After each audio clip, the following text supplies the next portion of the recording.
Okay, so hello everybody, and thank you all for joining us today in this session on the complete workflow for video analysis in AMP5.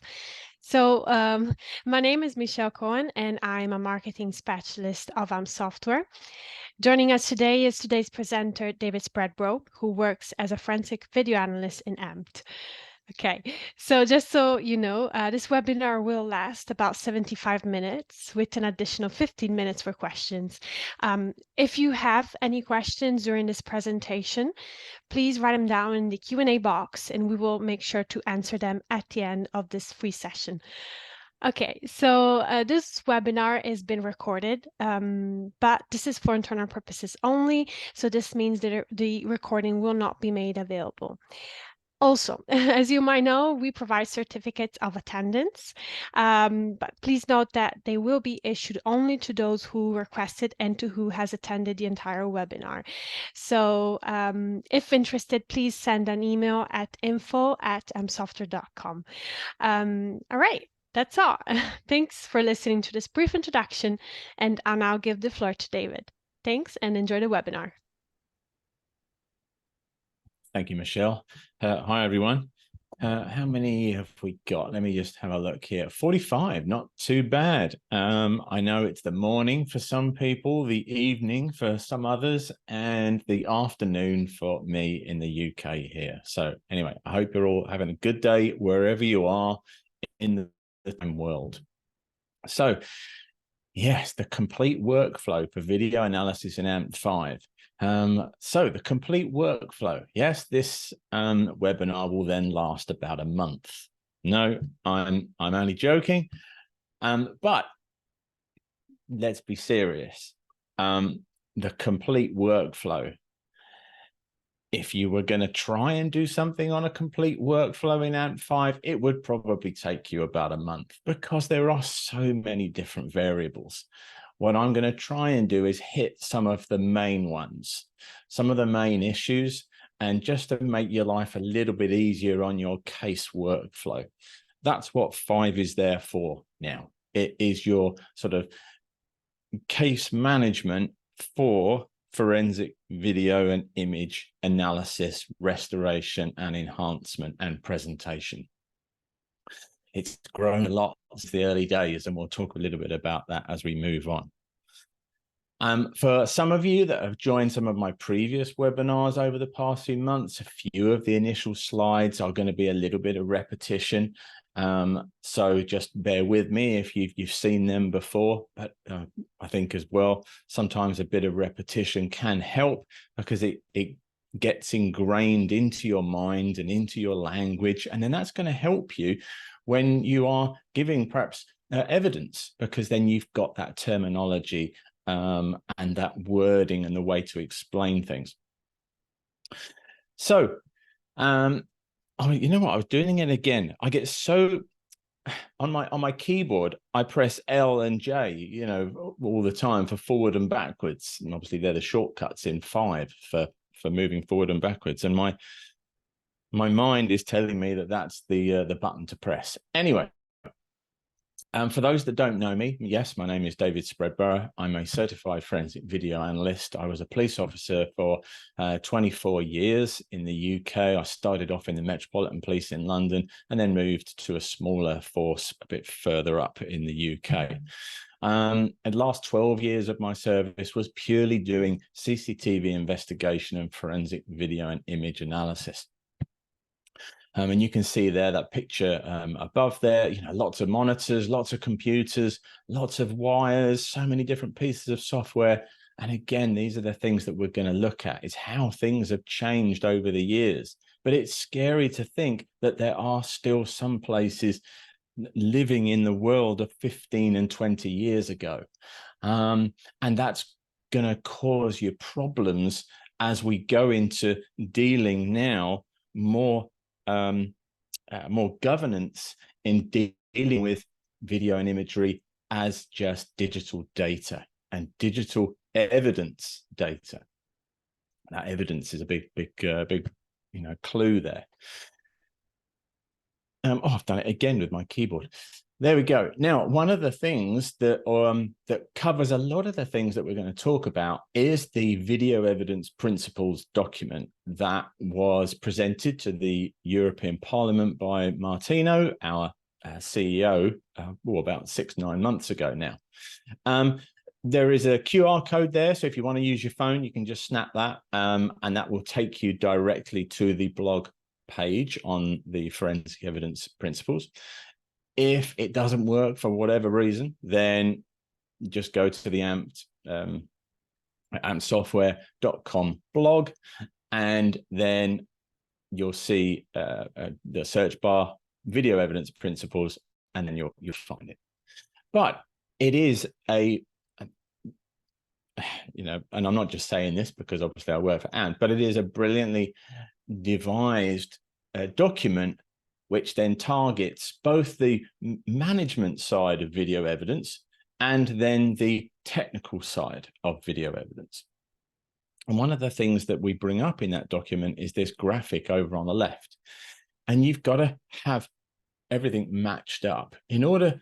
And it's not just a result of, yes, I got that license plate or that logo or that telephone number on the side of that truck.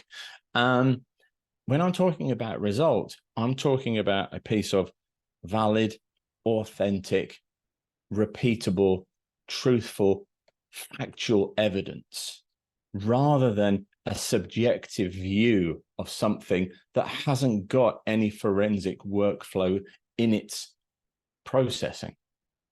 So you've got to have the right evidence. You've got to have competency. And you've got to be able to have the right tools and use those tools.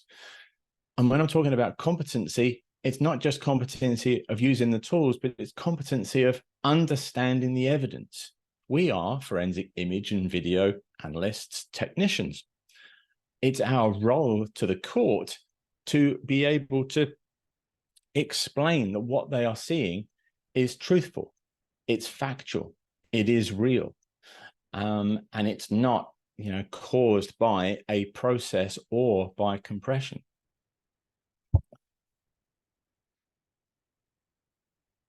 About 15, 20 years ago, this was the state that sort of we were in. We were getting our files or our file, and they were on a disk or, in the early days of USB drives. And then there may have just been the proprietary player. And we had no idea at the time about what the decoding of that data or what was being done during the decoding of that data, because we had no idea about the fact that a lot of proprietary players weren't going to be decoding the data the way that it was recorded. We may have been using other players and other generic and open source and freeware and even purchase software as well, but there was no understanding about what they were doing. We may have done some processing in order to get them into those players. Well, what processing were we doing? And was that processing correct? Then the analysis of that data, and we were, using various analytical tools, but again, how were those analytical tools reading that raw proprietary data? And then you've got to make a decision whether you're going out to a video or whether you're going out to images, because these were different products. And then from there, there's another whole stage of things. So there was a very, very big workflow. And in the early days, some of you may remember, this is sort of 2011, sort of 2012 sort of time, I put out, my own sort of software pack, because it was, look, we need to be able to do all of these things, and things are getting a bit messy. And there was various little, players and various tools that we would need in order to do our work. Little did I know that around that time, and again, and this was the early days of AMP5, that this tool was now being developed. When I first saw AMP5, I could see straight away, I thought, well, we need to do this bit and we need to do this bit. We're now 2023. That's where we're at. That workflow, rather than just being used for getting that license plate, or getting that logo, or, doing this certain thing, that's now just part of AMP5. Everything else comes into your workflow. And we've got, long range forecasts to keep building on that workflow to ensure that you're protected within a scientific and controlled environment when you're doing your work. Cross-tool validation, I'm going to talk a little bit about validation, can be quite problematic, especially with video, because how that video is being decoded and how, can be different with different players and different decoders. And so you're going to be seeing different things. So yeah, there's an early screenshot of a very early AMP5 there. The purpose of forensic video analysis, we talked a little bit about repeatability and reproducibility, but it's there, to identify facts and understand limitations. So you've got to have some analytical tools within a product as well to be able to understand some of the differences and be able to compare those as well. We all know the definition of forensic video analysis. I always keep reminding ourselves, of this: the scientific examination, comparison, and/or evaluation of video in legal matters. That word scientific is there for a reason. We have to use science. We have to use, peer-reviewed scientific algorithms in order to do our work. We can't use AI. We can't use things that we do not know what is going on in the background, and we don't know how the result has been generated. When you're doing your evaluation, always break it down into those 3 stages: exhibit, data, and visual. And you'll see how this is going to play its part when we start talking about the workflow. Exhibit, data, visual. Exhibit is that initial file or files, or even device. If it's a device, image that device. Remember, this is digital data. Deal with it as digital data. Deal with that device, that SD card, especially from things like dash cams, sport cameras, bike helmets, the helmet cams that a lot of the bikers wear. Image that drive. If someone gives you it on a USB drive, take a forensic image of that drive with everything on it. We are seeing more and more times where drives are being used in DVRs and NVRs, and then some things aren't being written for whatever purpose. And the traces of the attempt of that writing process will still be on the drive, but you won't be able to see it at a Windows level. But if you image the drive, you can see it at a data level. Especially on collisions, you may get something back that you can't see at a Windows level. Other things like GPS data on dash cams, you might not see that at a Windows level. It's the system that uses it, but then you can see it if you image that drive. The file name is there, this big long number with MP4. Don't go changing the file names. The file names are important. And if you have a system in place within your environment, your working environment, that is controlling data flow, and part of that process is renaming of files, you've got to do everything you can to stop that. That may be the only reference you have to date and time. And so it can't be changing file names. That data analysis then. What's the data? What have you got? What is the type of container? What is the type of codec that's being used? What are the various frame rates that are being displayed? You've got to understand that data, so then you can then correctly apply that to your visual analysis, especially if you're looking at things at a block or a pixel level. Well, if you're looking at things at a block or a pixel level, for those people that may have been with my previous macro blocks webinar that's now available on YouTube.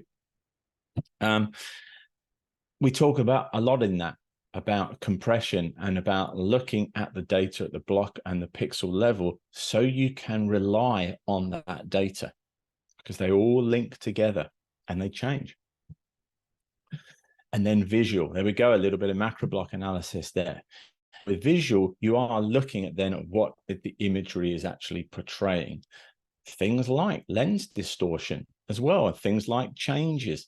It's all a visual analysis, and you can put that into your report. And the whole purpose of doing it in those 3 ways is so you can identify if it is a true and accurate representation of that which it purports to be. You can only answer that question through understanding it and perhaps restoration and enhancement, otherwise known as analysis.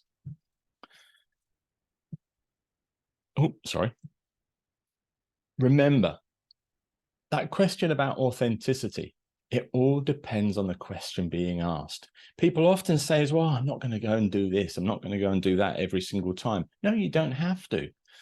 It all comes down to what questions you are being asked. If you are a technician, we're going to come on to workflow in a bit in a moment or two. But if you're a technician and you're being given tasks, or you're an analyst and you're being asked questions, you have to have those documented. There have to be a written record of what you've been asked to do. And so you're going to do that initial sort of triage.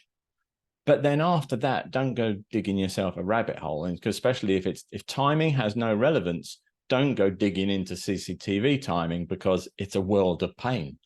And then you're just never going to get anything done. So always relate to, is it authentic in relation to the question that you've been asked or the task you have? And these don't just refer to fake and misrepresented videos. We hear a lot about deep fakes and things like that. But authenticity comes down to, well, is it accurate? Is it truthful? Is it authentic that there is something in this person's hand? Or is it authentic that there is the mark on a jacket? That's what authenticity comes down to.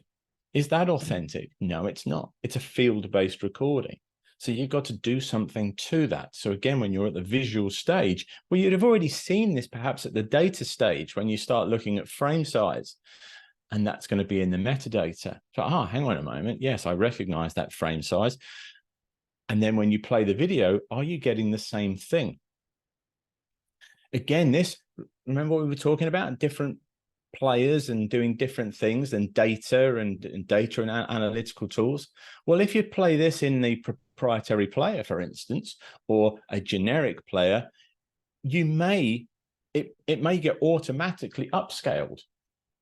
And because you're looking at the metadata and then in another tool, and you're seeing that the frame size is this squished view, that's then going to be a clue. But you're using 2 or 3 different pieces of software to do that. What about this? Is that authentic? No. Look at the curve. Look at the curve on all the furniture there. That needs some fisheye correction. It's not authentic. We don't all live in this warped view. Is that authentic? No, of course it isn't. And I've seen things like that being presented in a courtroom, and the entire jury then all had to sort of bend their heads around. It needs correcting. It needs, there needs to be some restoration gone on beforehand. And that restoration has to be done in a controlled environment so the court can rely on what they're seeing. Has it changed since it was first acquired? Yes, it has changed. I've changed it. Here are the changes that I've made. That's that science part of it. Is that authentic? Squished that way? No, it's not. There's a reason why companies do that. And then again, you've got to then restore that and then enhance that. We talked about workflow, and we talked about the task and oriented, workflow. Task and question oriented workflow. That identification of the workflow comes down to you, the user. It's your investigation. You've been asked those. It's your job to identify that workflow. And it's going to take training, education, experience, competency. Because there are, as I said right at the start, there are 1 billion workflows. And you've got to then say, well, I've got this, and now I've got that. When you're dealing with proprietary video, especially from surveillance systems, dash cams, body cameras, they can do anything with their material. And it's up to you to then try and work out what they've done and what it should be, and what is the truth in that video recording.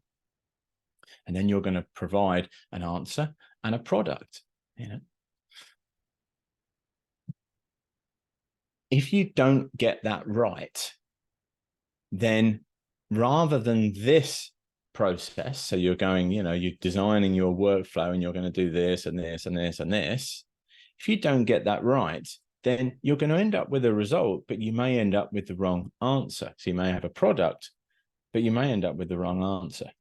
And if you should have gone that way, so you might be able to just see the red lines there. If you should have gone that way and not completed that first process, but completed that second process. A good example of this is when proprietary players are used, and then and whether or not some sort of screen recording has taken place of the proprietary player, or you're outputting that video from the proprietary player. You're then reliant on that manufacturer, and you're reliant on that manufacturer presenting you the right data or exporting you the right data. And that can go very, very wrong. But you've got to test it. And this part of your workflow is a comparison then. Remember, part of the forensic video analysis definition is comparison. It's not just the comparison of two objects. It's the comparison of other material within your workflow so you can then validate what you've done. It's not just your input as well. So it's not just what you're getting in, but it's what you're outputting as well. So here you've got the media phylogeny and you've got your SD card, and you can see the workflow. And the whole idea is that whatever is being created, you should be able to go back up through your workflow to the original item. You must always be able to get back to the original item. And the original item should not have changed. Remember, the integrity should not have changed since it was first acquired. So if you haven't extracted it correctly, then there's going to be a dead end. And that may then require further work, because you may have to go and do two test extractions, one that you've done the way that you've done with your evidence, and the one that's going to be the native and correct. And what were the differences? Have you lost evidence? You have to ask a question that. Yes, the phylogenetic tree. As I said right at the start, AMP5 is now become a much, much more than just image and video enhancement. There's everything in, and there's much more than just that now. And we are due to release, I think next week, fingers crossed, the next version, and you'll see some more things being added. And I know what's coming next year, and it's exciting times. They may be a little bit stressful for us, within the company, but they are exciting times. And I am, I feel honored to be able to present, some of the enhancements, to the software over the next year, because there's some really good stuff coming. And also the decoding, that first decoding of video. We've been working really hard behind the scenes on our engine, which is now available as well. So other, digital evidence management systems can tie into the AMPed engine now as well. But we've been working really hard on that, and some of the proprietary formats that we can now forensically decode down to block and pixel level, and the timestamp as well is brilliant. The whole reason that we've got to now take this seriously is that with modern video encoding, it can be extremely hard to figure out what is actually going on. And you've got to take your time with it. You've got to break everything down. This looks like just one camera view. It is just one camera view, but there's actually 9 streams there. Within the sort of file itself, there's actually 10 streams, because there's a substream as well, and that substream controls the timing, because you can't see there, but all the frame numbers are different for all of those streams. The frame numbers and the timing is all controlled by the substream. So everything is connected. And so when you're talking about the reliability of very, very small objects in a very, very small part of that view, you've got to break everything down to understand exactly how it was created. Because if you don't, and then you perhaps just use the player or use screen capture, you will lose evidence. You will lose that data because that player is not giving you that information to start off with. You can only do it when you break it down.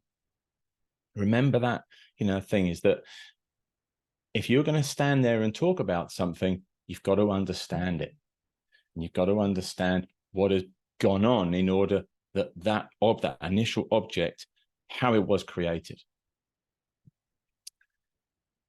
In a lot of the talks this year, we've been talking about organizational responsibility. And I think that when you're looking at your workflow in AMP5, yes, we can deal with a lot of that. We can deal with a lot of that workflow, but there are still some parts that at an organizational level, that a lot of police forces around the world, they do need to perhaps change some of the things, because if it's not identified, well, you're never going to get it in the first place.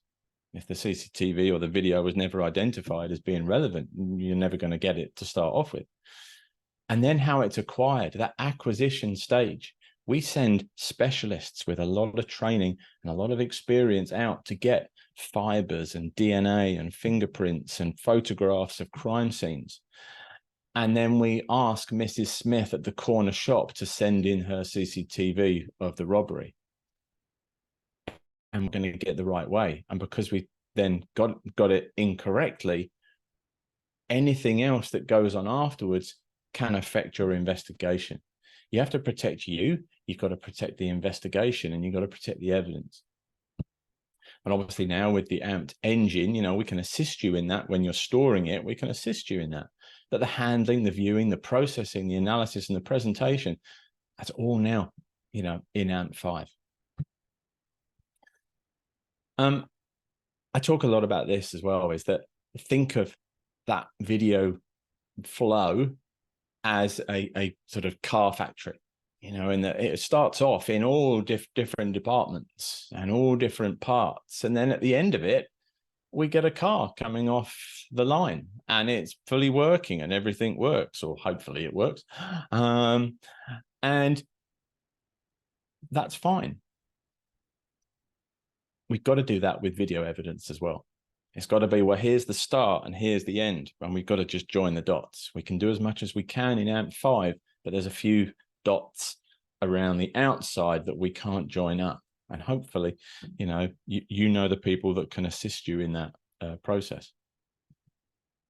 A quick one for those from the UK here. Here we go. Quick UK here. When we're talking about workflow, this is the UK's Forensic Science Regulators Guidance for the video forensic process, and AMP5 sits at C, D, E, and F, and G that the Forensic Science Regulator missed off, and the G is the presentation, because presentation has to be included within the forensic workflow. Otherwise, you would be doing all your work and you'd be reporting on something, and then they present it any which way they wanted to because it's not controlled. And so you may just want to bear that in mind, because if you are in a witness box, you need to ensure that what you're seeing on the screen is what you created and not what someone else has done something with. Little hint for those in the UK. All right, and as always, we're here to help. With our product ecosystem now. With the engine, DVR conv, standalone converter, replay that's now going out onto all the desktops, and then 5, which we're going to have a look at in a moment, and then authenticate. That whole process of dealing with imagery and video is becoming easier for you. I just want to go back to we'll use that one.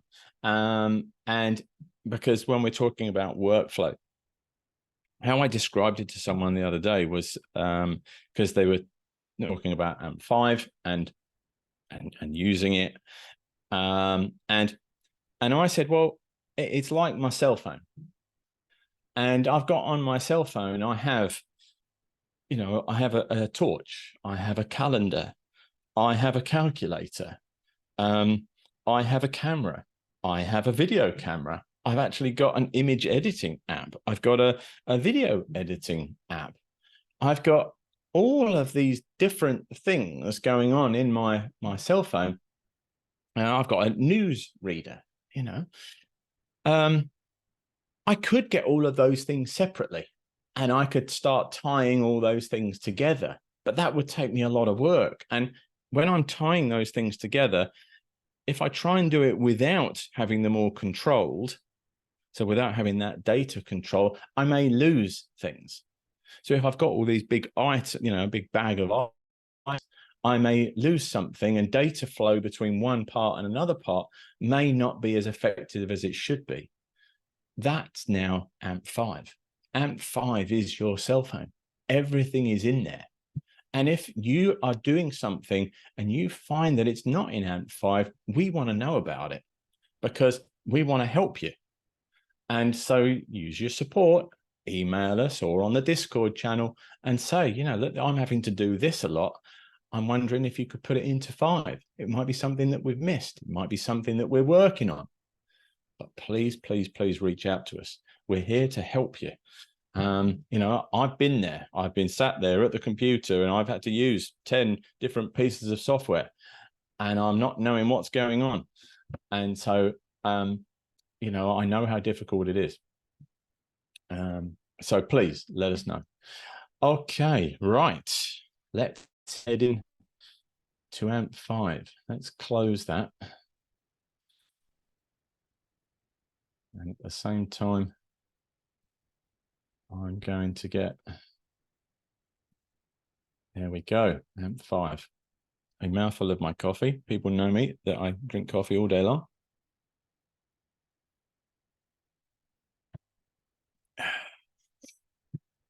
All right. First off, we talked about validation. We talked about cross-tool validation. And it's horrendously difficult, especially if you're using, you know, 10 different pieces of software and you're using, perhaps you're trying to validate open source software that you've got no idea really who's developed it. And it might be out of date and not developed anymore. So, you know, you're going to be up against some challenges there. We put out last year sometime the validation tool. So when you're validating AMP5, the validation tool is under utilities. You can see it, validation tool there. We also did a webinar on it as well, I think, but there's quite a lot of articles on the AMP blog regarding the validation tool. And there's I know there's a dedicated YouTube video on it as well. The validation tool has made things so much easier. We use it in-house as well. And this test card is available for you, and we will put the link in the chat to download.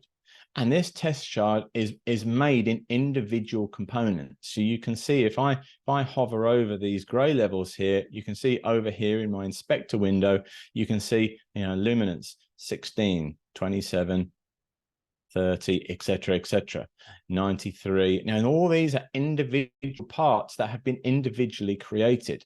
So, and the writer is unchecked.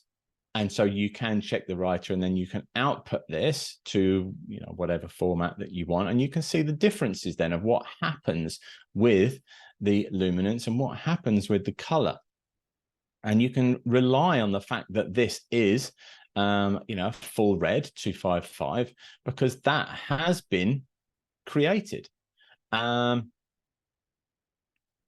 on, I'm just checking the, I don't think that's come out as a hyperlink, Michelle. So there we go. We'll just make sure that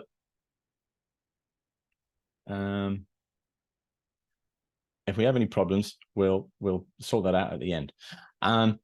So you can download this and we'll sort that out.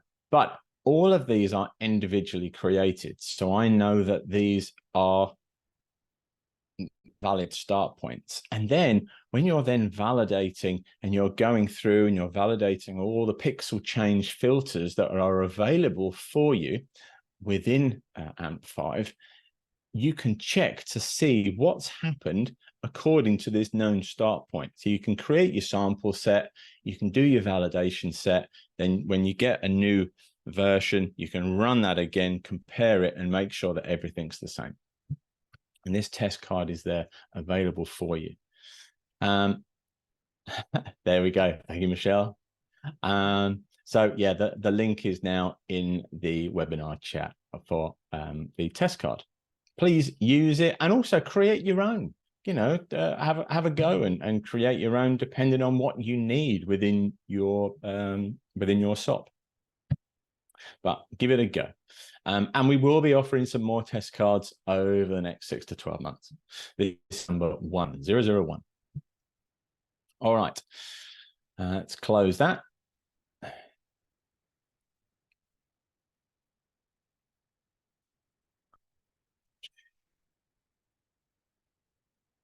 All right, first off, you get your USB then, you get your device. And it could be a USB, it could be an SD card. You could have extracted the files from a forensic image. You may also have these files, you know, sitting on some, again, digital evidence management system. And you've then got to download them as they were originally uploaded to your workstation. If your digital evidence management system is not dealing with that correctly, how do you know that what you've got, what was originally acquired? So you need to check that. I've been into a few forces, and once they've checked them, they've found that things were happening that they weren't aware about. Individualization is key. And you've got to have some individualization of that file the moment it then gets sort of submitted. Perhaps an officer has used a kiosk or some device to upload that data. And that it needs individualization using a hash algorithm at that moment in time. And then that can be kept all the way through. So I've got these sitting on a USB device, for instance, and the first thing I'm then going to do is go to my utilities, and I'm going to go to copy and verify. You'll see in the next update, which is coming, that we've got a few changes to copy and verify. We've given you a few more functions and a little bit more flexibility on where the log file goes as well. So you'll see that we are doing a few more bits because we're finding that data integrity is now, you know, really, really important. People are starting to question that data integrity. So we've got to, you know, tighten up on this, and we're putting the things in place for you. So I'm just going to select my data first of all. And it's in my USB drive. And I'm going to say, even though it's on the same drive, let's just pretend it's on a different drive here. So it could be perhaps on a server or something like that. But just even though we're on the same drive and folder, don't worry. Okay. And we're now going to then copy and verify our process. So from our one location to another location. So remember, it could be on an external drive, it could be on a network drive, and I need to bring it over to my workstation in a controlled manner. So I need to copy and verify. I'm going to press run. And you can see there that it's copied the files from one location to another location, and we've got a hash verification of that process. And we've got a log file of that process as well, with all that data in, including the hash values. Okay, brilliant. I've now got them to work with. I'm going to just close this now. Back to my folder here, and then go back to my working, and they should be there. And they're not. Where are they going? Oh, hang on a moment. There we go. I thought this was I'm looking at the wrong folder. I thought it was death by live presentation there. Working. There they are. Whew. And alrighty. So we've now got our 3 H.264 files. Now we've got to deal with those. We've got our log file of that process. We've now got to deal with those. You'll see in the next version as well, because I've only been playing with it the past few days, that we've done a lot to batch convert DVR. I'm not going to use batch convert DVR this time. I'm going to use normal convert DVR. And you'll see why in a moment, because I want to explain some things. I've dragged the first one over. Now, when I've looked at the files, I've looked at these, and again, I'm looking at the file names, I'm looking at the extensions, and I'm gaining some data from it. I'm gaining some information from it.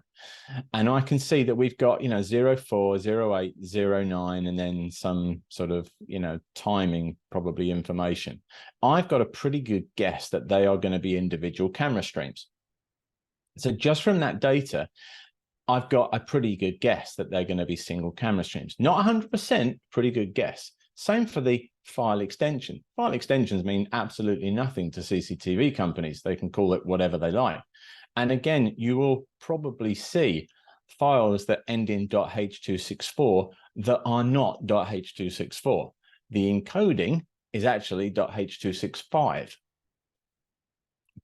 The reason why is because their export facility is hardwired to put the data into a file with a .h.264 extension, but their system now allows for the encoding of H.265.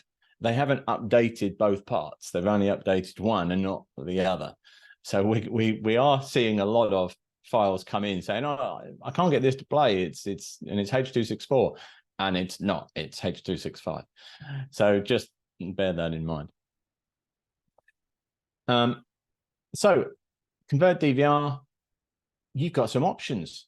Do you want to go directly to advanced file info? Do you want to have a look at that data first?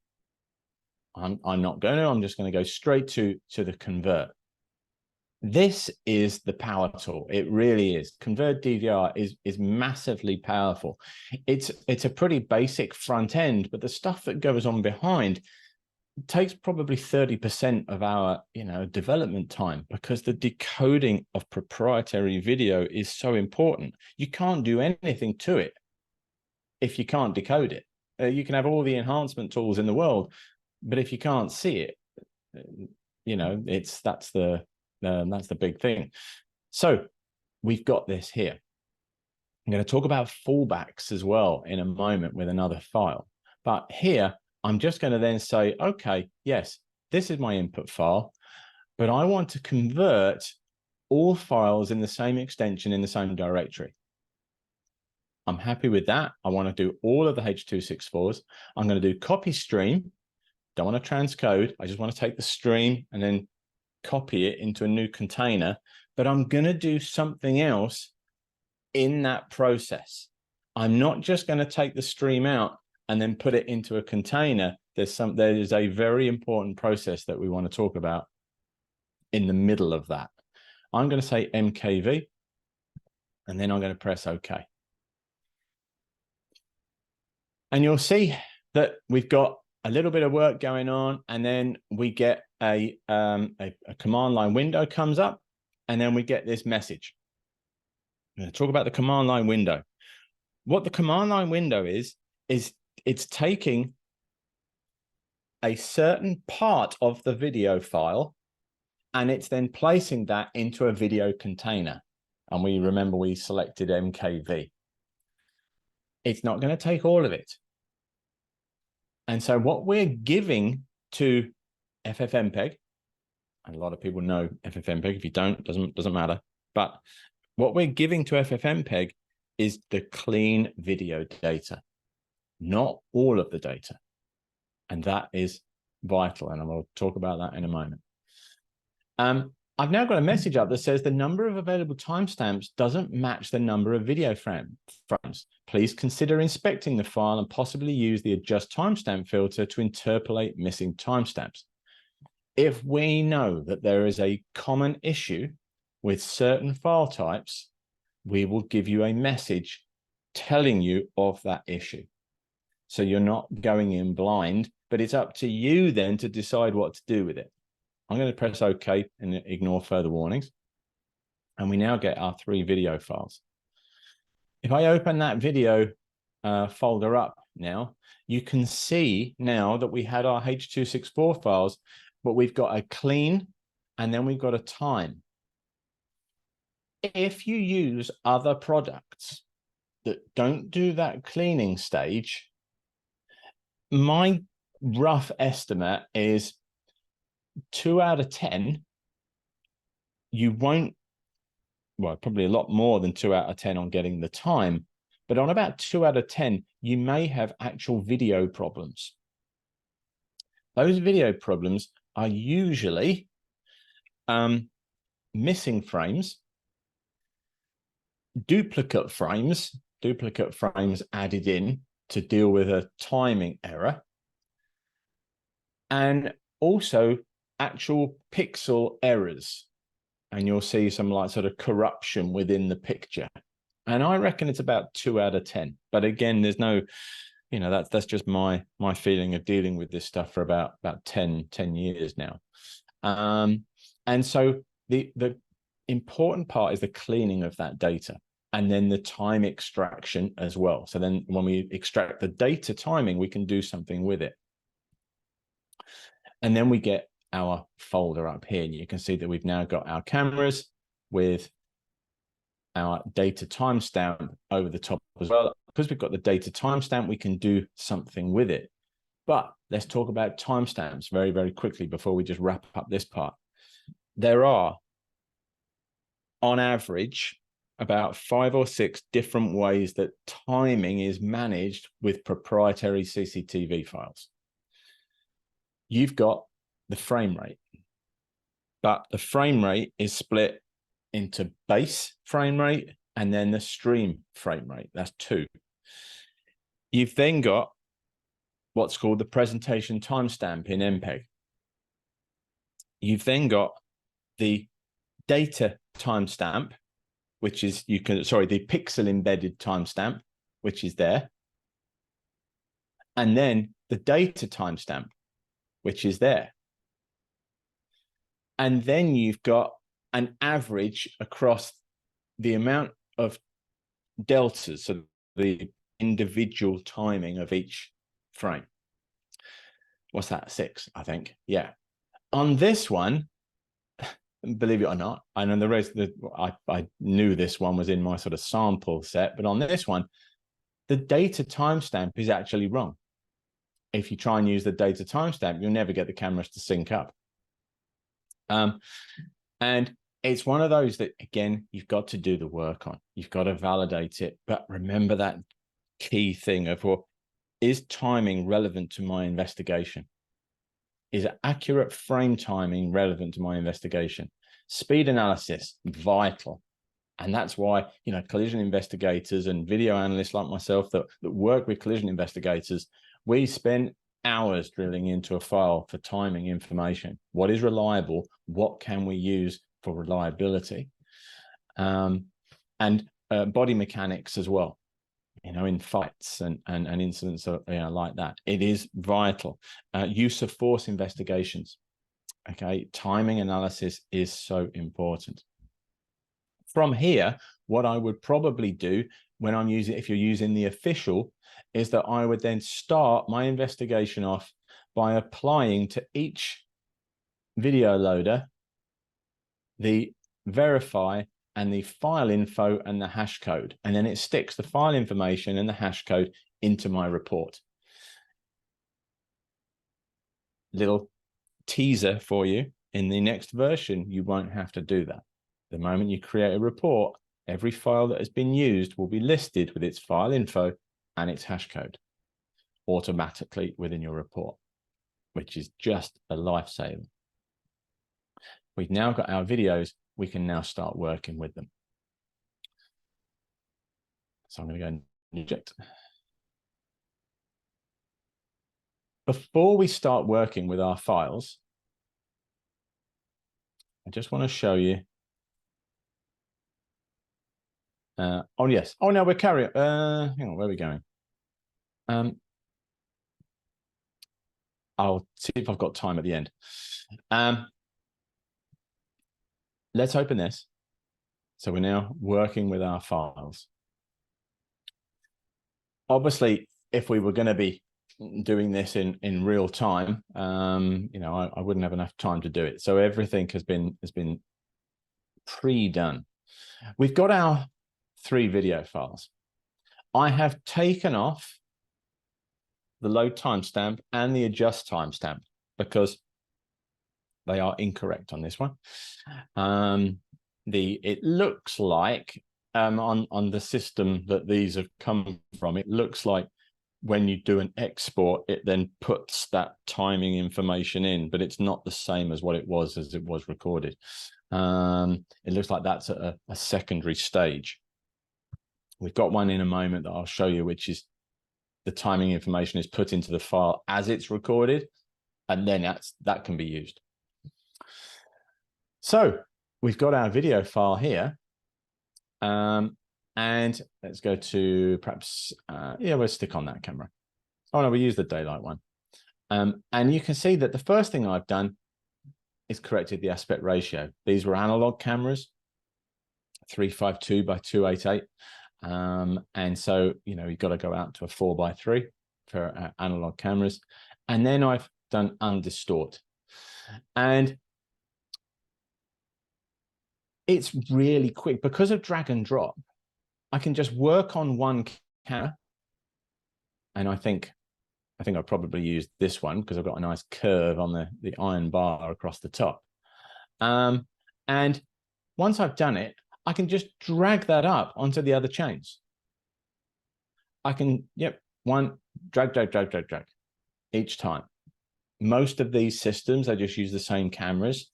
You can usually tell pretty quickly if they haven't used the same cameras because you'll drag an undistort or a cracked fisheye down and it will go completely haywire. So that gives you an idea that that's a different camera. But usually on these sort of systems, it'll all be the same camera. And then I've added on a frame size. Why have I added on a frame size there? Well, excuse me. I've added on some text. And I've used the macro, the original file name. So I can now see that my 3 files with this incident on all have been corrected and all have the original file name at the bottom. Now I could go through each one and be navigating forwards and backwards, but it's a lot easier if you use multi-view. I use multi-view not just for presentation, but also once I've synced up, and the syncing up of the cameras can take sometimes a little bit of time. There's a bit of a trick, which I'll quickly tell you, is that if you get, before applying the multi-view filter, so if you've got 3 cameras, excuse me, I'm just going to cough, so I'm just going to mute.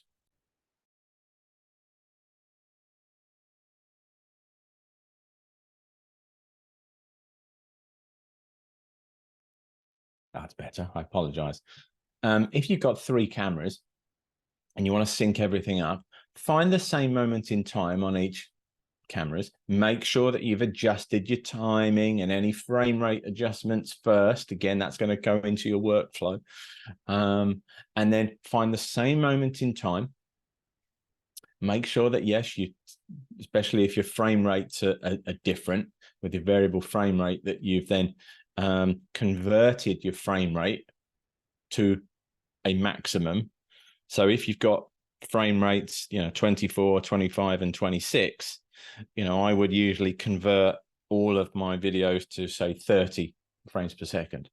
Not change, convert. And then it puts them all at the same timing. And it will pad them all accordingly, according to your data that you've already put in. And then you should get syncing. So find the same moment in time on all 3 cameras. So your scrub bar is at the same point. As you can see here, I've got my scrub bar at frame 1388. So your scrub bar is at the same point on each one. Could be all 3 different frames. Then apply the multi-view and drag your cameras in. So you can see on the multi-view. Is that not moving down? There we go. You see my multi-view things there. Once you drag them in, it will pick up where your cursor was at on each one, and it will automatically set your delay there to that frame number. So you haven't got to do it automatically. You haven't got to do it manually by going the seek method and do it one by one. Get them all done first and then just drag them in, and that will be set automatically for you. Real time saver. So once we've figured out what's going on and we've got this person that comes in, and then tell you what, let's go to our there we are, frame size.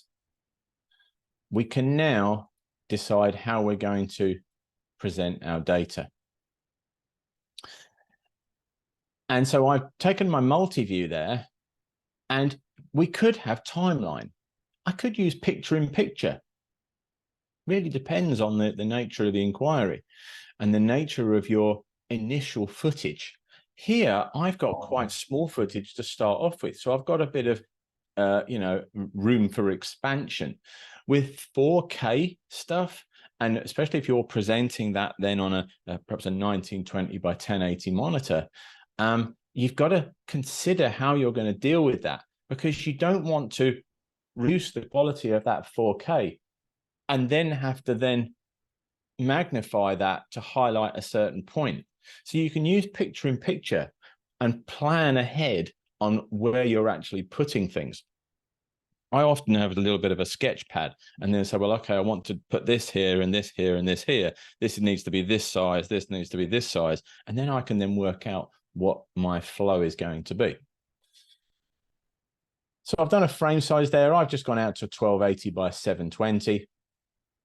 I've then chosen only the range of frames, and then I've annotated, and we can see that we've got a person coming in, and I've then used the magnifier, and you can see there that we've got, I've got room now to go out, and this is the 1280 by 720. But if I had a full HD, I've got a lot more room. But I've got a lot more room to sort of, present what's going on in here. You can see over here that we've got some text information, the original frame numbers. The original frame number for all 3 is exactly the same because they are all synced. So frame 2591 is the same moment in time on all 3 videos. If it wasn't, I would have had to put that next to the original file name, because then I'm seeing the original frame numbers for each individual camera. So if it's not the same, I would have had to add that in at the bottom as well. And over here, we've got the page number. So this is then so that would be the page number for this. That's really handy if you're going out to image sequences as well. Because I could go out to an image sequence if I wanted to. I don't have to go out to a video. And we've got, a good shot of this sort of person as he gets out of this vehicle, and we've got, and we can see what he does, and he heads off down, or heads out of view for a while, and then it goes back to his vehicle, and then the vehicle ends up going through the car park, and then he decides to help himself to a push bike. Grand theft push bike. And there we go. Look, couldn't get it in the trunk of his vehicle. You see there? All right. Okay, that's boot, by the way, in UK terminology. But whenever I say that, I usually get a hell of abuse from you guys in the States.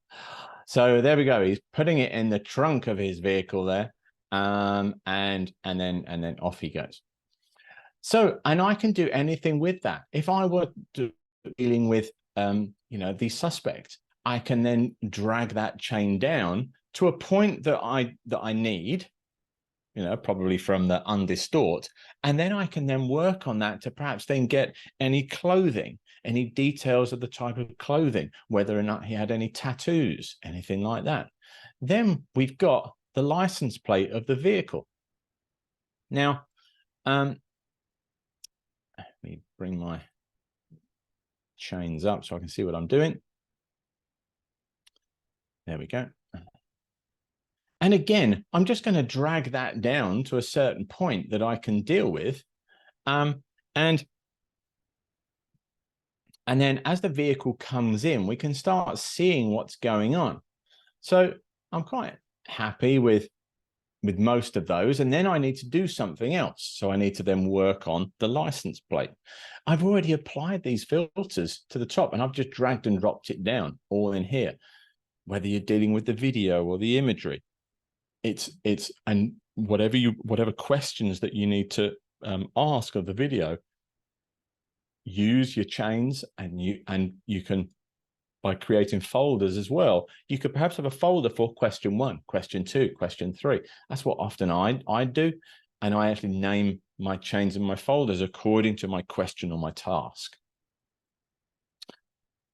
I'm then going to undistort, as we've already done. I've then just chosen 3 frames, pretty clear license plate, this one. But just for the hell of it, I thought, well, we'll do a perspective stabilization and then a perspective super resolution. And you can see I've selected 3. I've got 3 frames here. You can see that we've got 3 arrows now, because as it's tracking the vehicle as it goes around, and it does give you a bit of a clear license plate. It was pretty clear to start off with on this one, but I thought we'd just, show it. But there we go. And then a correct perspective. And I could output that to an image.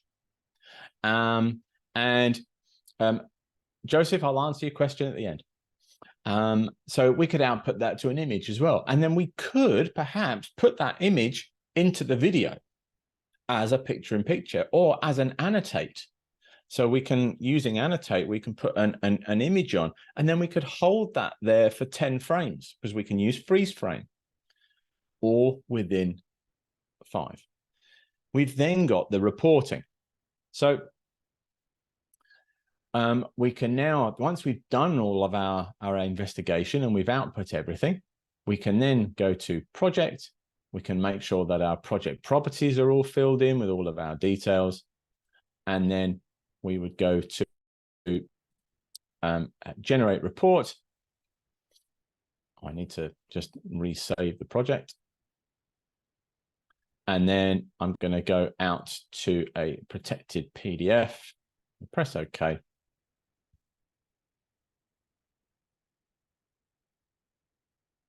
And we've then got our AMP5 report. Remember, like I said, is that, and this has gone out to a PDF. You can go out to doc or HTML or whatever you like. But remember, in the little teaser for the next version, and the next version, every file that has been used, the file info and the hash code will be at the top of the report. It's just brilliant. And there we've got our bookmarks, and then everything that has been completed, and everything sort of hyperlinked on what's been done. And you can see the bookmarks of the process. And I didn't put a bookmark in of the license plate, but I suppose I should have done that. And you can put that out, as I said, to a Word document or a protected PDF. And then that's your technical report. Let's have another look at, let me just close that. And then go new project.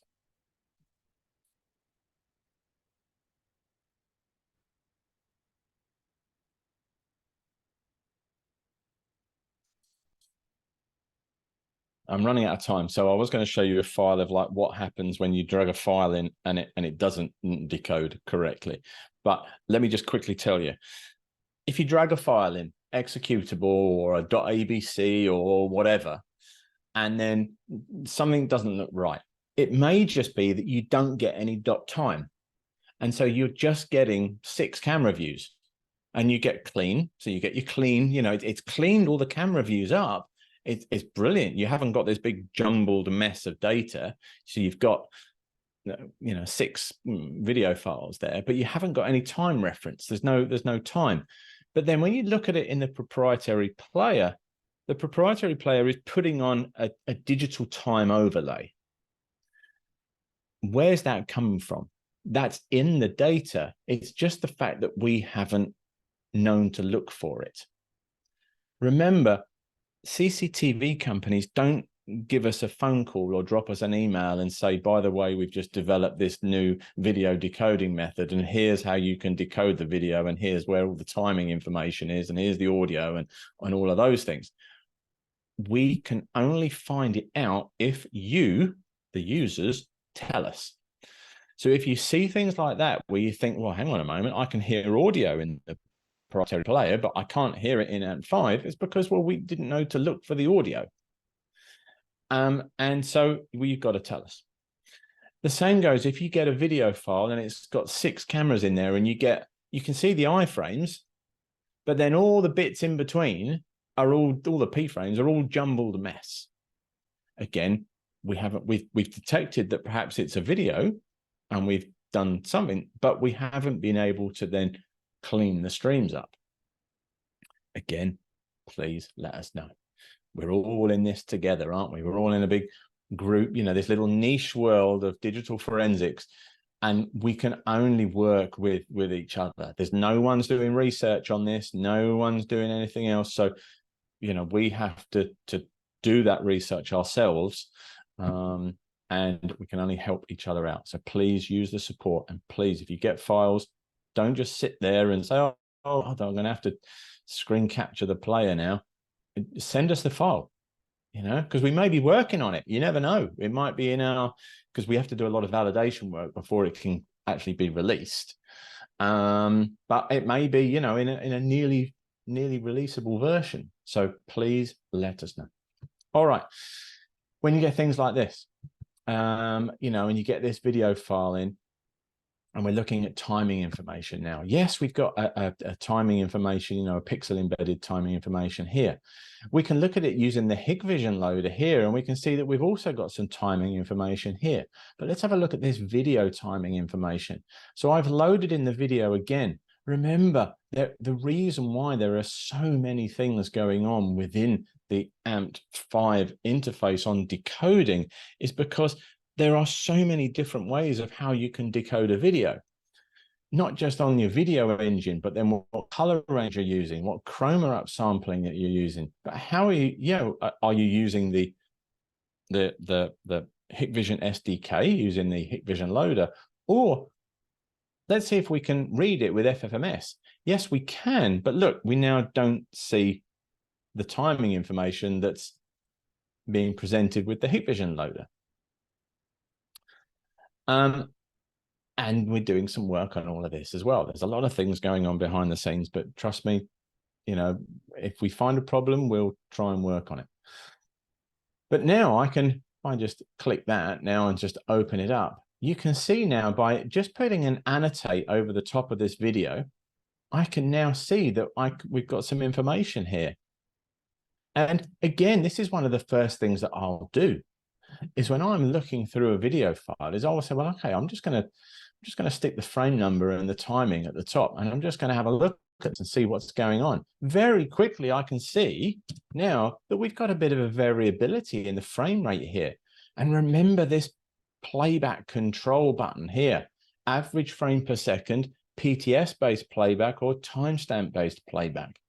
So if we were using a file with a .time in, we could control the timing of the video according to the timestamp. And that is for playback. Okay, so it's how you're playing back that video, especially with things like very, very discrete video motion detection that sometimes you can't really see it when you're playing it back normally. But if you go to timestamp-based playback, you'll then see the stops and the starts, especially if you've got a street scene like this where sometimes you don't notice that 2 seconds have been missed if you're playing it normally, but you will do if you go to timestamp-based playback. So just bear that one in mind. But now we could see that we got some variability, and we could do some more digging on that variability as well. We can have a look at the advanced file info. Again, I haven't even started dealing with my work yet. I haven't started dealing with, the lens distortion and the understore. I haven't started dealing with the roadway here, because we're looking at, the speed of a vehicle. I'm just analyzing the video. It's the first part of my workflow. Remember, you've got to have, how am I understanding and interpreting this piece of video? So I'm going to go to the advanced file info. And then we've got all of this, and we could spend a whole day in advanced file info and the timing information. But let's just go to frame analysis and then run our frame analysis. This is good information for me. Remember I said earlier about those files that I said the data timestamp isn't reliable. I said it looks like. I haven't been able to validate it because you would have to go back to the scene and test the system, etc., etc. But it looks like that timing information has been put on at the time of export rather than the time it was created, because it's not actually, it doesn't go according to the pixel embedded timestamp. However, this is really good. Look at these massive numbers for the presentation timestamp and the decoding timestamp. When DVRs do it very, very simply and quickly like this, it's great for us analysts. It's great, because we can see that the DVR has just said, you've asked for this bit, and so I'm just going to go chunk, chunk, and stick a header on it that the player understands. And that's it. It doesn't muck around or clean or purge any data or, change anything. It literally just is chunking that data off that drive and sticking it in a little container pot for you. And this is good information. And we can see all that information, and we can see all the timing information here when we're seeing the variability. But we can also then go to the GOP analysis and we can see, hang on a moment, something happens here. What goes on here? Why is that? And is there a problem there? And then with that frame analysis, you can output that and then stick that into an Excel perhaps. There it is there. And I can then just grab that column and then grab my coded picture number column, stick it into a new sheet, because once you've got that data, we're giving you a lot of data now. In 5, there's a lot of things. Okay, right, we're doing a lot more data export options. So you've got the flexibility of whatever tool and whatever data that you need, you've got that. And so you can see we've got our packet presentation timestamp time, and then we've got I've created an empty duration column. Very, very quick to sort of see where all this is. And this is ideal if you are going out with a light board and you have put a light board up, you can then use another column for your light board data, and then you can compare. Quick and easy. So I'm just going to go into here and I'm going to go equals, and then I'm going to go that one minus that one, enter. And then if I go up to that one and you see this big or this little green square that's on the corner there, I'm just going to double click it, and then it applies that sum to all of the, what are they called, cells. I'm not an Excel person. I use it a lot. It does confuse me. But we can now see what's going on. And you remember, where was it? It was about 1, 2 something or another. If I just, this is what I usually do. is I just go here and then filter and sort and filter, and then I can have a quick look and I can see if there's anything that's dramatic. That's going to be the last one, because obviously it hasn't got anything to last. But you can see here 3 2 3 2 3 3 3 3 3 3, and then there's one right at the bottom. There it is, 1 3 3. That's the one that's missing. All right, it's there. And you can find that, and it's in there. I think it's about 1 2. Let me just press cancel. I can't see it.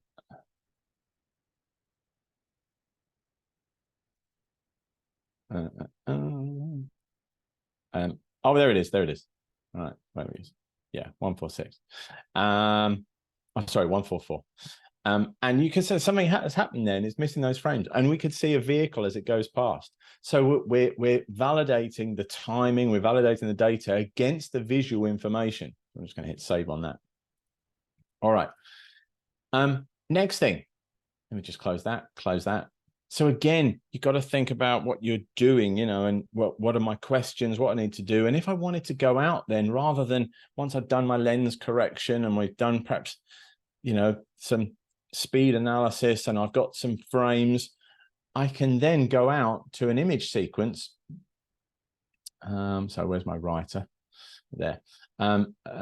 Sequence writer. And then I could go out to an image sequence. I can deal with that. I can put, PNGs rather than JPEG. And then I could go out to a PDF and I'll write that image sequence to a PDF at the same time. And that PDF will be the same, the image size, and it's lossless as well. The images would be lossless, and it would be going out to the image size that your presentation is in. So you can think about how you can save time. You can do your video and you can do your image sequence PDF all at the same time. All right, last one. Just the current project. No.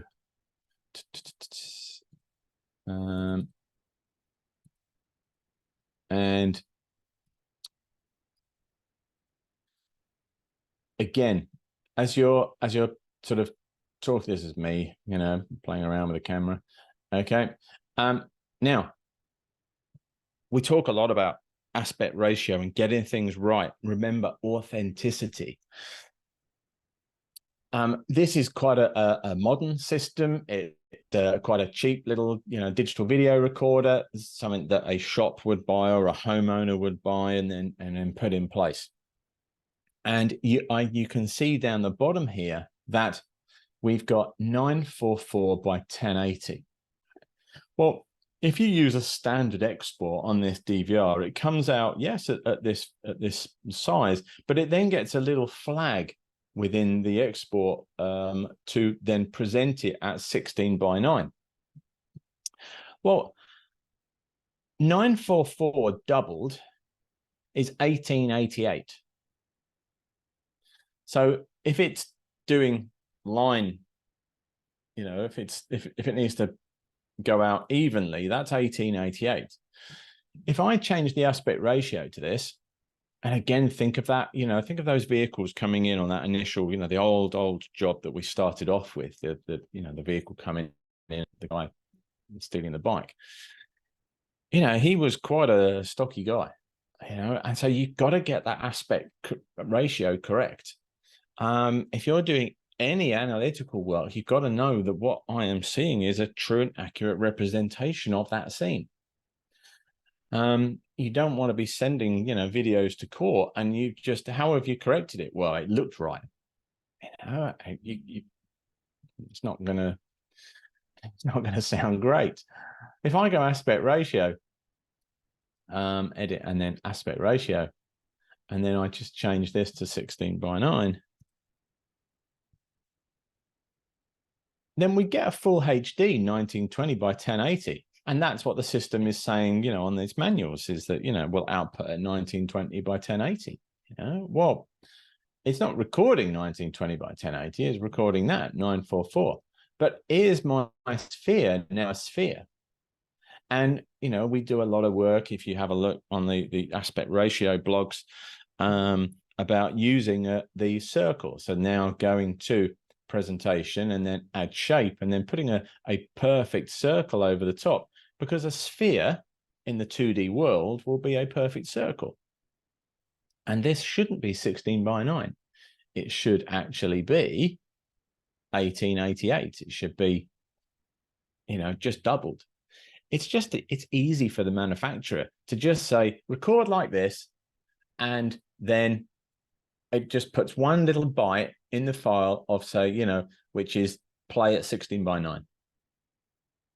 And that's it. But it shouldn't be. It's adding in more pixels, and that could be relevant, especially when you're looking at things at a block level as well. And you're going in, has something been added there? Is a small object, in a person, something in a person's hand, has that extra line of pixels been added in by the player or by your export process, or by your, sorry, not by your export process, but by your sort of processing routine? You've got to understand what's going on. So not only just on shape and size, but if you're looking at things at a block and a pixel level, it's really important to get that right. After you've done that work, again, think about, our guy stealing that bike, and you've done all your analytical work, you've tested everything, you've got everything right, what's reliable with the timing information. You're going to be out answering those questions regarding, whether or not, what was on his t-shirt, whether or not he had tattoos, body shape, we've got the license plate, and then we're going to be outputting our as well. And then we're going to be writing out to a video, and then we've done our technical report, and we've done everything within our validated piece of software. And I haven't had to use another product. It's very rare now. And, as most of you know, I do, I work for, I give analysis for both prosecution and defense as well. It's very rare that I need to use another product. I'm going to stick within that scientific controlled environment.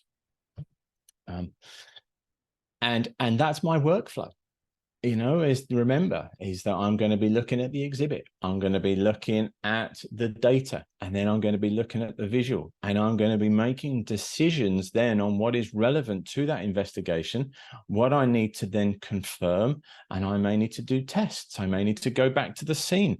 There's all sorts. But I'm going to be sticking with that all within that one project. Sometimes, very rarely, I have multiple projects as well. And then I'm going to do as much as I can in that single piece of software. But I'm also going to look at other pieces of software just to see what it's perhaps doing. When we're talking about proprietary players, what's that proprietary player doing? And are there issues with the proprietary player? Because I'm going to have to write that into my report. So yes, the proprietary player does it this way, and this is wrong. Or the proprietary player is able to show me this information that we can't detect, etc., etc., etc. So I will look at the proprietary player, but it doesn't usually sit within my workflow of my processing workflow within the evidence. Everything is going to be within AMP5. I think you've seen there that 5, forensic image video enhancement, is now just a very, very small part. Looking at all of our, utilities, I'm going to wrap up in 30 seconds. The copy and verify, convert DVR, now the batch convert DVR, the advanced file information and all the stuff that's going in there. And yes, we are adding in a new tab also in the new version. I'm not going to tell you what it is, but the new tab coming. And about 3 or 4 tabs coming next year. So there we go. That's going to get you all excited. You go, oh, what other information? But it's all information to help you in your investigation, to make the right decisions. And then the validation tool for the software, and all the things here. And remember the timing, timing control, and all of these things being copy and pastable. Remember that cell phone. You can link everything together. The data's usable within other things. It's exactly the same in 5 now.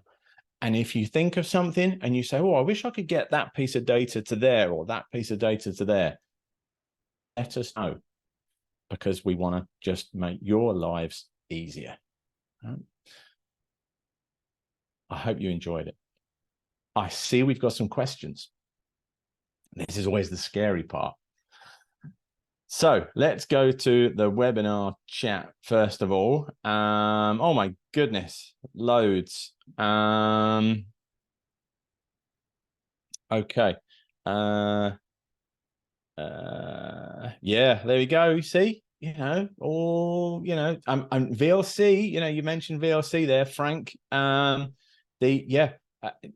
You will see sometimes you'll drop something into VLC. DAV is a good one. DAV, the DAV container. You'll see in the more modern version of VLC, it says that it supports DAV. And so you may then get them suddenly appearing with the little VLC icon. And yes, it will look like it will play them. just check, because we're seeing a lot of devs where you look at it, looks like it can play it, but there might be a little bit of damage somewhere. And it's because it's getting a little bit corrupted with that data timestamp. And because we do the cleaning, you then don't get the corruption in 5. So there you go, a little bit of a hint there. Thank you, Michelle, for putting on the macro block analysis YouTube link. That's great. And another link there for the validation tool. This is all under the webinar chat, folks. So if you just so you can get these, you can just copy and paste them perhaps into a text file, so then you've got all those links. Hi Eleanor. So just wondering if you would have time to clarify, if doing a frame rate analysis and you get the pop-up upon loading of timestamp number does not match, how would you move forward and clean the and clean file is relevant? How would you move forward and clean file is relevant? And then you added on, then can you trust the PTS time in the frame analysis? Hang on, of course, some big questions there. Which I like cold coffee. All right, so if you've got the reason why there are a mismatch between timestamp like data and frame numbers is because a manufacturer doesn't have to put a timestamp on every frame. There are some that only put a timestamp on the first frame. There are some that only put a timestamp on the first and the last frame. There are some that only put it on the iframes. There are some that only put it on every 2 seconds. It's completely up to them. And it's up to them on how they want to manage that data. They can do it whatever way they like. And so if the timing is relevant and you need that, you're then going to have to interpolate that. And that's where the adjust timestamp filter comes in. The whole reason why we do things in a certain order in 5 is because you, the user, has control. And because we're dealing with a billion variations from CCTV and video companies, we have no idea what they're going to be doing. And so you've got to have control in order to deal with all of these different scenarios.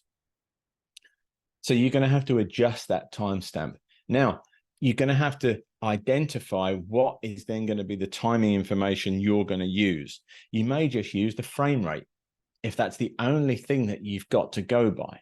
But like the last file that I showed you, sorry, my eye's hurting there. Excuse me. Like the last file I showed you there with the PTS information, if you see something like that, then I would use the PTS. If I saw something like that, I would use the PTS because I would rely on that data, because I know that that has been created at the time that it was acquired, and I would then interpolate my new timestamp according to that. There is some good blog posts on the convert frame rate and the adjust timestamp. There's a big one on adjust timestamp. So have a look at that. And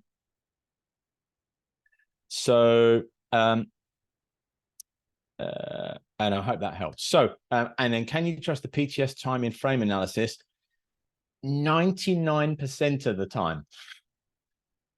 I know, it's great. Who decided to have video as their career?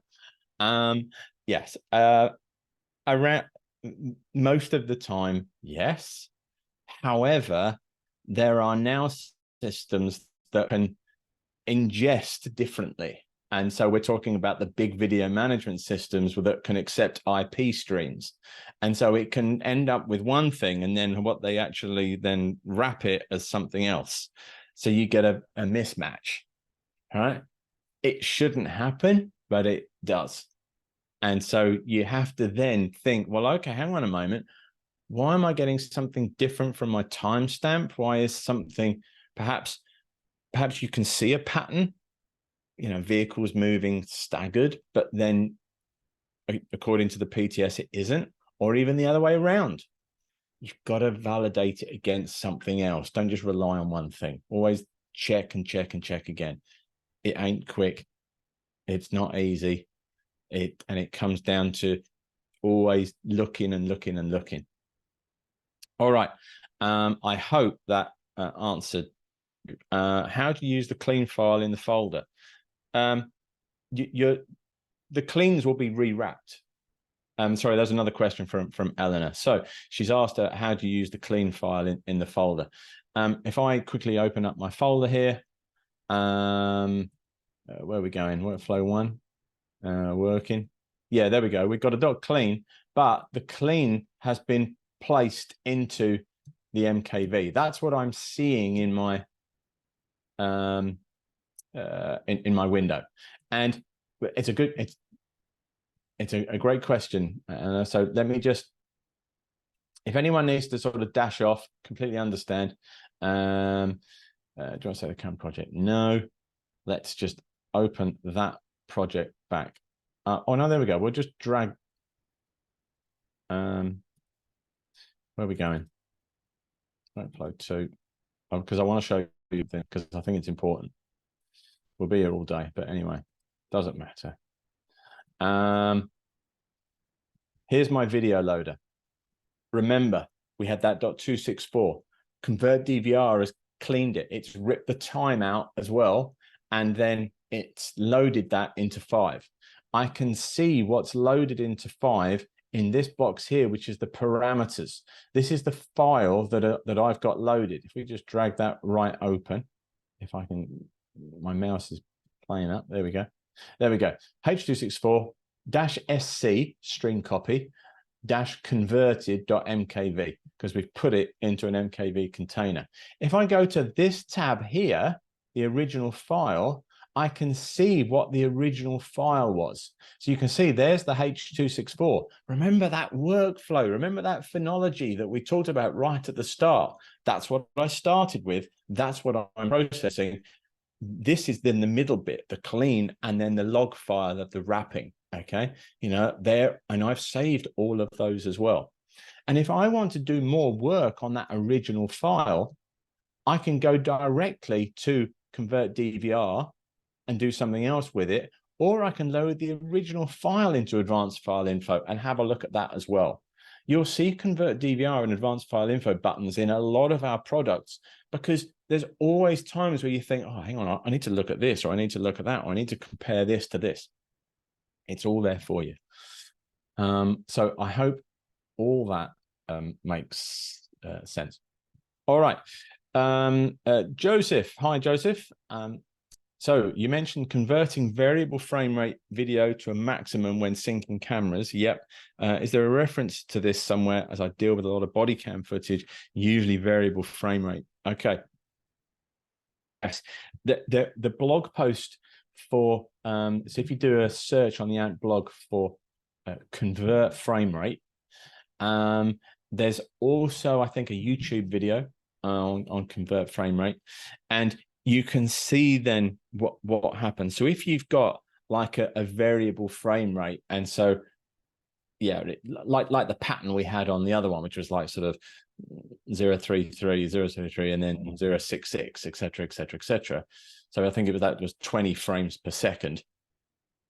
Then if you use convert frame rate, it would then put them all at the same frame rate. We do a lot of this in the presentation module. So we have a number of training modules. So after your basic 5 training, you can then go for further training. So we have one called presentation. And we deal with a couple of, groups of files that have variable frame rate that we've got to deal with the timing and the timestamp, and then convert them all so then they're all at the same frame rate. And then you get the person, as they're walking through, perfectly synced up. And you can actually see it, like the foot movement on a floor, and you'll see the time difference between the two views. And it's because one's recorded like about 2 frames after, and you see that. So yeah, have a look, but it's convert frame rate rather than change frame rate. So I've answered that live. Alan, how do you copy the links in the chat? I selected and tried to copy, but no luck. No luck. I don't know. Hang on. Let me just see if I can right click and select all. All right. Yeah, you might have to just use, you know what? Can you not? Yeah, I don't know. I've never tested that before. Alan, oh yeah, I clicked on the link, opened it, and copied it from my browser. There we go. Thank you, Michael. Michael Parks. He said he clicked on the link, opened it, and then copied it from the browser. So I will leave that chat there. We'll go for another 2 minutes. So you got sort of 2 minutes to finish off, and go with there. Okay, I think that was it. So as I said, we'll go for another 60 seconds. We've gone over by 5 minutes. I do apologize. Look at that. Michelle was there ready and waiting. It's because Michelle wants to go home, folks, right? That's the reason why. That's the reason why. Don't say that. It was a great presentation. So, well, look, thanks, folks. I just to wrap up, yeah, this has been a great one. And I think it does show you that you can, if you think of your workflow and you think of what you need to do and try and do as much as you can within that protected environment, it's going to make your lives a lot easier, especially when it comes down to going to court. You know, having that in your report or your statement to say that you have used a dedicated forensic video and image analysis application for your restoration, your enhancement, and your analysis and your presentation it's worth its weight in gold. You know, you haven't used this program or that program or you know, some of the other little video programs that are all absolutely great and brilliant. And I still, you know, have a bit of a play around with various things, but I don't use them for my evidence. You know, I want to be protected. And that's what 5 is there for you, really. It's to protect you. All right. Well, I hope you've all copied and pasted all those links. Yeah, we'll figure out a way to do that, I think, for the future. And we'll go with that. But thank you. Yeah, thank you, Brenda. Thank you, Amy. Oh my goodness, Amy Hacks there, right? Okay. Oh, I'm seeing lots of names. Oh my god, if I'd known Doug Lacey was here, I'd have given him a shout out. And Andy, thank you, Andy. Yeah, and Nick. Oh my goodness, look at all these people. We could be here for hours having a chat, right? Right, but I better shut up, otherwise Michelle will shout at me. Look, I hope you've all learned something. That's what it's all about, isn't it? But if you want to know any more, please drop a let me just put the email up. Oh no, where are we going? There we go. Please, yeah, info@antsoftware.com. There's all the links there. And you know, keep up to date on the socials because we're forever putting things out on the socials. And have a brilliant rest of the day, folks. And hopefully I'll see you all. I probably won't be seeing many of you soon, but you know, perhaps sometime next year with a bit of luck. Thank you. Yeah. Thank you, David. Thank you, everybody, for joining us. Of course, if you want a certificate of attendance, please send your request at info@msoftware.com. And if you have any more questions on the contents of this webinar, feel free to contact us here. So we hope you enjoyed your time with us. You enjoyed the webinar. And yeah, that's it. See you soon. Thank you, everybody. Ciao. Ciao, ciao.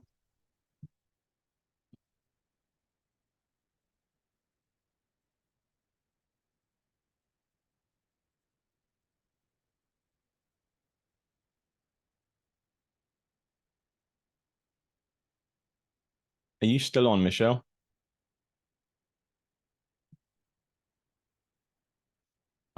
You're muted. I'm on. We're not live still, are we? Yeah, we are live. We're still We are recording. live. Oh, Yeah. oh my goodness. There we go. Well, Michelle, I'll catch you in a moment then. Yeah. Right. No There we worries. go. See you soon. I'll keep the webinar on a few minutes and then close it. Yeah. You know what? So just folks, we're just going to keep this on for a few minutes just whilst we wrap things up and just if anyone else needs to sort of copy the links over. So that's what we'll do.